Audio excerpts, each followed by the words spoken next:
Hey everyone, Dr. Thomas from Impact Health and Performance. We're going to be doing some videos about the shoulder. Just some quick refresher for some motions of the shoulder. The shoulder has a lot of motion available, so there's a lot of muscles to control all that mobility. The first motion, bringing our arm up in front, that is flexion. Bringing our arm down and behind us, that is extension.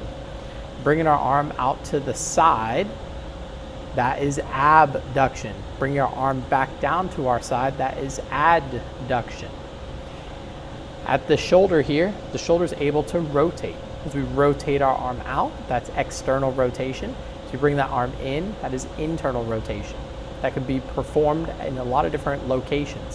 So if we come up here kind of in a pitching, throwing motion, this motion would be external rotation and this motion would be internal rotation.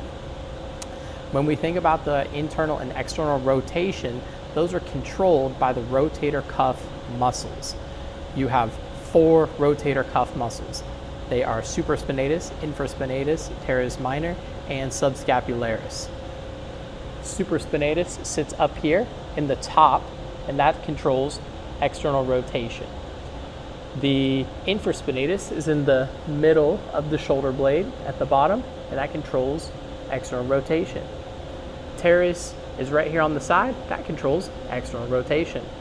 And then deep on the inside of our shoulder blade, between our scapula and our ribs, right here, this is subscapularis, and its job is internal rotation.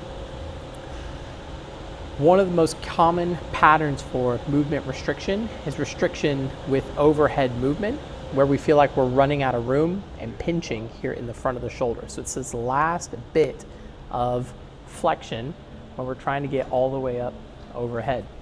This can kind of be an impingement pattern, and that impingement can happen in the front of the shoulder. So one of our overall goals for a lot of these mobility exercises is to reduce the tension here in the front to bring our shoulder back, strengthen all these muscles in the back of the shoulder to bring our shoulder back, and then be able to have a more open position here in the front of the shoulder for all the structures to pass through and not get impinged. It's going to be kind of the overall goal of a lot of these exercises.